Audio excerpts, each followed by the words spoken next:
भारतीय सिनेमा की एक ऐसी अदाकारा जो फिल्मों में अपनी खूबसूरती और अदाकारी से पहले अपने बोल्डनेस अवतार के लिए पहचानी गई। I love you. अंजलि। हाँ, आज हम एक ऐसी अदाकारा के बारे में बात करेंगे जिसे उनकी एक्टिंग के लिए नहीं बल्कि उन्हें उनके विवादों के लिए याद किया गया। हाँ, तो उनका नाम है पूजा भट्ट। उनके विवादों की चर्चा भी ऐसी थी कि जिन्हें सुनकर आपके कान खड़े हो जाएंगे। लेकिन इस बात में कितनी सच्चाई है कि पूजा भट्ट को महज 16 वर्ष की उम्र में ही शराब की लत लग गई थी। क्या पूजा भट्ट में सेक्स की इतनी भूख थी कि उन्होंने अपने सगे पिता तक को नहीं छोड़ा।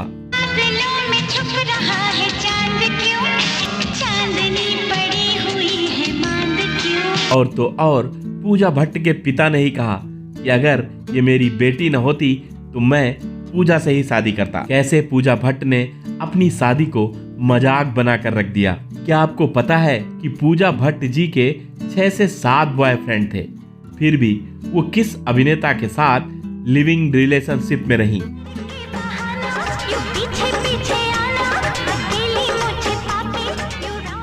आखिर पूजा भट्ट ने ऐसा कौन सा फोटोशूट करवाया कि पूरे भारतवर्ष में बवाल मच गया था? अपने पिता के साथ ऐसा क्या कर दिया था जिसे हमारा सभ्य समाज बर्दाश्त नहीं कर सकता है? आइए जानते हैं पूजा भट्ट के जीवन के कुछ विवादित किस्से। नमस्कार दोस्तों, स्वागत है आप सभी का आपके अपने फेवरेट यूट्यूब चैनल सिनेमा की सुनहरी यादें में। पूजा भट्ट भारतीय सिनेमा के जाने माने निर्देशक महेश भट्ट और उनकी पहली वाइफ किरण भट्ट की बेटी हैं। उनका जन्म 27 फरवरी 1972 को मुंबई में हुआ। किरण से शादी के कुछ ही सालों बाद महेश का उनसे तलाक हो गया। उसके बाद महेश ने दूसरी शादी सोनी राजदान से की, जिससे आलिया भट्ट का जन्म हुआ। पूजा भट्ट के एक भाई भी है, राहुल भट्ट, जो कि अब एक फिटनेस ट्रेनर है। कहते हैं पूजा भट्ट इधर जहां बड़ी हो रही थी उधर इनके पिता के रिश्ते उस समय की जानी मानी कलाकारा परवीन बाबी से चल रहे थे। जब इनकी मां किरण को परवीन बाबी से पिता के रिश्तों के बारे में पता लगा तो उन्होंने तुरंत महेश भट्ट से दूरियां बना ली। इन सभी बातों का असर पूजा भट्ट पर भी पड़ा। पूजा का जीवन बड़ा उथल पुथल हो गया था। माँ और पिता के बीच में डेली की बहस और लड़ाई से पूजा तंग आ गई थी। परवीन बाबी से उनके रिश्ते किसी तरह खत्म हुए, पर कुछ ही दिनों बाद महेश दोबारा सोनी राजदान के साथ रिलेशनशिप में आ गए और तो और शादी भी रचा ली, जिनसे इनकी 2 बेटियां हुई, शाहीन और आलिया। और इस शादी का सबसे ज्यादा अगर किसी के ऊपर असर हुआ तो वो थी उनकी बेटी पूजा भट्ट।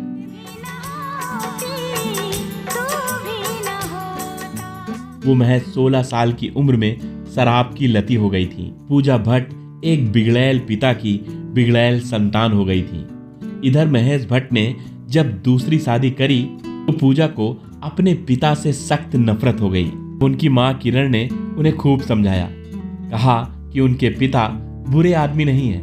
हाँ, मेरा रिश्ता उनसे नहीं चल सका। मां के खूब समझाने के बाद पूजा का पिता के प्रति रवैया नम्र हुआ। पूजा बड़े होकर आर्किटेक्ट बनना चाहती थी। पूजा कभी भी एक्टर तो बनना ही नहीं चाहती थी। धीरे धीरे पूजा और उनके पिता महेश भट्ट में बातचीत शुरू हो गई। ऐसे में एक दिन महेश भट्ट ने उनसे एक्टिंग के लिए कहा। पूजा मस्त रहती थी। पिता महेश भट्ट चाह रहे थे कि शायद अगर पूजा बिजी रहेंगी तो उनका अपनी बुरी आदतों से ध्यान हट जाएगा। पिता महेश भट्ट ने उनके लिए एक फिल्म बनाई। फिल्म का नाम था डैडी। पूजा उन दिनों सिर्फ 17 साल की थी।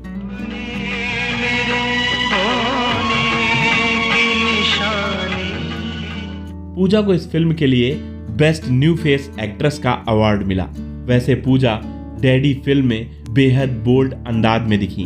Most outstanding new face for 1990 is Pooja Bhatt. के कुछ दिनों बाद पूजा को आस्की फिल्म में अन्नू का किरदार ऑफर हुआ, पर पूजा ने उसे करने से मना कर दिया। कारण यह था कि पूजा को सिर्फ 12 साल की उम्र में एक लड़के से प्यार हो गया था और वो लड़का नहीं चाहता था कि पूजा एक टिपिकल हीरोइन बने। डैडी फिल्म के बाद पूजा के पास लगातार फिल्मों के ऑफर आ रहे थे। इधर पूजा का उस अपने बचपन के प्यार से ब्रेकअप हो गया। पहली फिल्म के बाद ही पूजा सफलता के रथ पर सवार थी। उन्हें 1991 में एक और फिल्म मिली। फिल्म का नाम था दिल है कि मानता नहीं। इस फिल्म में उनके साथ हीरो थे आमिर खान साहब।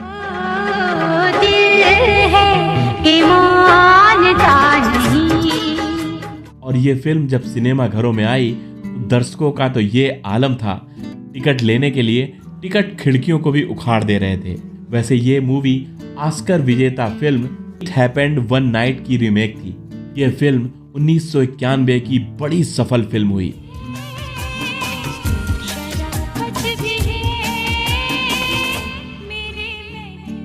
इस फिल्म के लिए पूजा को बेस्ट एक्ट्रेस का फिल्म फेयर अवार्ड मिला। इसके बाद इनकी कई फिल्में आईं और ये सभी की सभी हिट हो रही थी।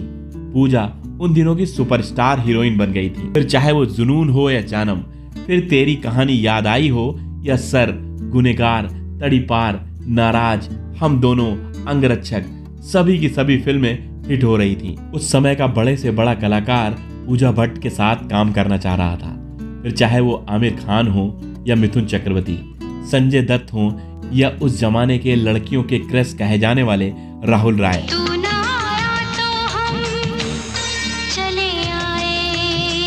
और तो और पूजा भट्ट ने अपने 20s में एक बोल्ड लाइफ जीने में कोई कसर नहीं रखी। जैसे कि 1992 में पेटेंट बॉडी सूट में एक मैगजीन के लिए फोटोशूट किया, जिसे लोगों ने भद्दा तो कहा ही, बल्कि ये भी कहा कि पूजा भट्ट पब्लिक सिटी के लिए कुछ भी कर सकती हैं।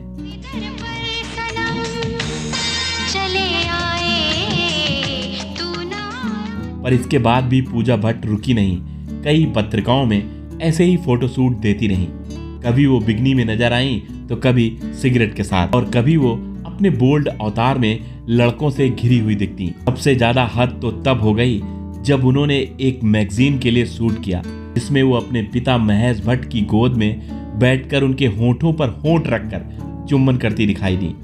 इस फोटोशूट से महेश भट्ट और उनकी बेटी पूजा को पूरे भारत में बड़ी घृणित नजर से देखा जाने लगा। बात इतनी बढ़ गई कि पूजा भट्ट और महेश भट्ट को एक इंटरव्यू में आकर सफाई देनी पड़ी। महेश भट्ट और पूजा भट्ट ने प्रेस कॉन्फ्रेंस की, अपनी बात को समझाने की कोशिश की, पर यहाँ तो सब कुछ उल्टा ही हो गया। उस प्रेस कॉन्फ्रेंस के दौरान महेश भट्ट ने बातों बातों में ये कह दिया कि अगर पूजा भट्ट मेरी बेटी न होती तो मैं इनसे शादी कर लेता। फिर क्या था, इस बात ने तो आग में घी डालने का काम कर दिया था। वैसे इसी वर्ष महेश भट्ट की दूसरी पत्नी से उनकी बेटी आलिया का जन्म हुआ था, और उसके बाद तो हर गली में सिर्फ यही बात हो रही थी कि आलिया महेश भट्ट और उनकी बेटी पूजा भट्ट की बेटी हैं। बाप बेटी के यौन संबंध की बातें अब जगह जगह हो रही थी। कहते हैं पूजा भट्ट इन विवादों के चलते डिप्रेशन में चली गईं। अब हुआ यूं कि जिन पूजा भट्ट को 90s की सुपरस्टार होने का कयास लगाया जा रहा था, उनका कैरियर अचानक खत्म होने लगा। जाने कितने दिनों के बाद गली में अच्छा निकला। पूजा भट्ट एक मजबूत इरादों वाली लड़की थी। भले ही उनका एक्टिंग कैरियर डगमगा रहा था, पर पूजा ने हार नहीं मानी। उन्होंने अपना प्रोडक्शन हाउस खोला, पूजा भट्ट प्रोडक्शन, जिसके बैनर तले उन्होंने जिस्म, पाप, धोखा और हॉलीडेज जैसी बोल्ड फिल्में बनाई। कहते हैं जिस्म फिल्म की शूटिंग के दौरान उनकी मुलाकात एक्टर रणवीर शौरी से हुई। धीरे धीरे ये दोनों अच्छे दोस्त बन गए। खुले विचारों और ख्यालों वाली लड़की पूजा भट्ट इस दोस्ती में एक दूसरे के साथ लिव इन रिलेशनशिप में रहने लगे। क्या मिले जाने जा। पर आपसी अनबन के चलते दोनों का रिलेशनशिप जल्दी ही खत्म हो गया। जिंदगी से हो गया। किस्सा कुछ यूं है कि रोज रोज के आपसी झगड़े के बाद जब रणवीर शौरी ने सोच लिया था कि अब वो पूजा भट्ट के साथ नहीं रहेंगे, रहें क्या, वो इस झगड़े के चलते रह ही नहीं सकते। उन्होंने अपना बैग पैक किया और घर से निकलने लगे। तभी रणवीर शौरी को याद आया कि उनका कुछ सामान घर पर ही भूल गया है। वो लौटे, तब तक उनके कार के शीशे की टूटने की आवाज आई। जब देखा तो पूजा लोहे का राड लिए खड़ी हुई थी। रणवीर कुछ कहते उसके पहले पूजा उन्हीं पर राड से वार करने लगी। रणवीर लहू लुहान हो गए। रणवीर शौरी ने उसके बाद पूजा भट्ट से हमेशा हमेशा के लिए रिश्ता खत्म कर लिया। अब इस बात में कितनी सच्चाई है ये तो दोनों अपने अपने एंड से इंटरव्यूज में बताते ही रहते हैं। शुक्रिया शुक्रिया।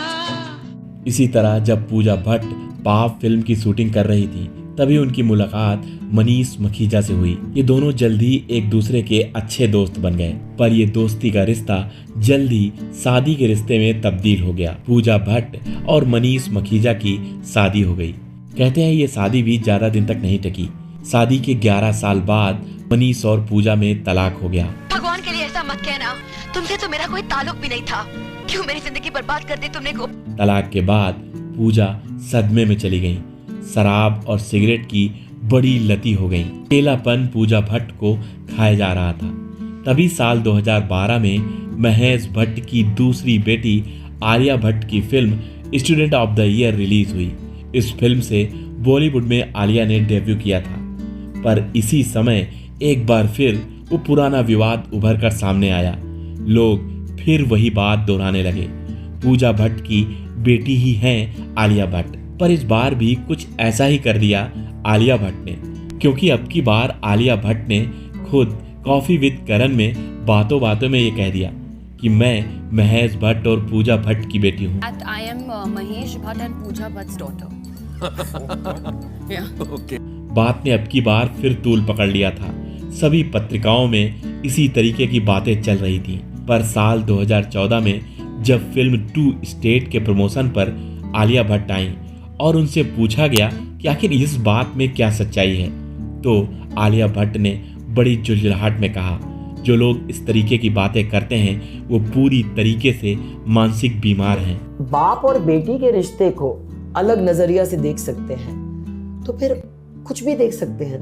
इधर पूजा भट्ट ने अधिक शराब पीकर अपना पूरा शरीर बर्बाद कर लिया था। डॉक्टरों ने ये चेतावनी दे दी थी कि अगर अब भी पूजा भट्ट ने शराब नहीं छोड़ी तो मिनिमम 1 महीने के अंदर वो मर जाएंगी।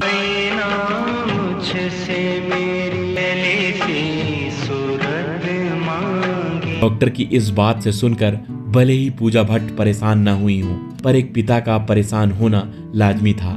पूजा भट्ट के पिता महेश भट्ट ने पूजा को खूब समझाया, अगर तुम अपने आप को खत्म करना चाहती हो तो कर लो, पर अगर तुम्हें कुछ हुआ तो ये समझ लेना कि तुम्हारा पिता भी वहीं मर जाएगा, क्योंकि मैं खुद को तुम्हारे जरिए जीता हूँ। बात शायद पूजा भट्ट के मन में घर कर गई।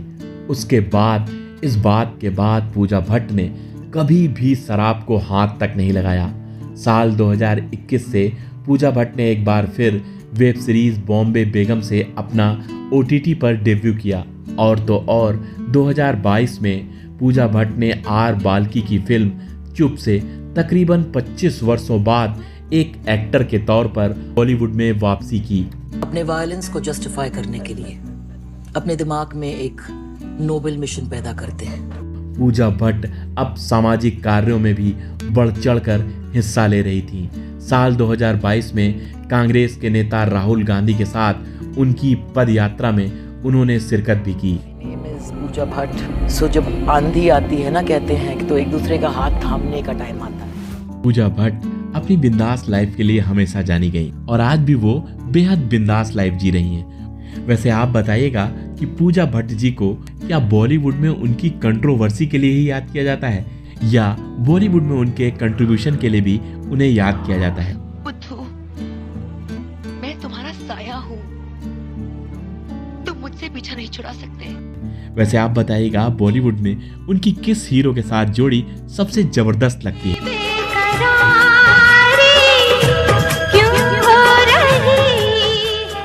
वो कौन सा गाना जो पूजा भट्ट का नाम लेते ही आपके कानों में गुनगुनाने लगता है? तुम नहीं आते तो हम मर जाते। और अगर पूजा भट्ट के बारे में आप और कुछ भी जानते हैं तो ये जरूर बताइएगा कि पूजा भट्ट की एक बहन तो आलिया भट्ट है और दूसरी बहन का क्या नाम है।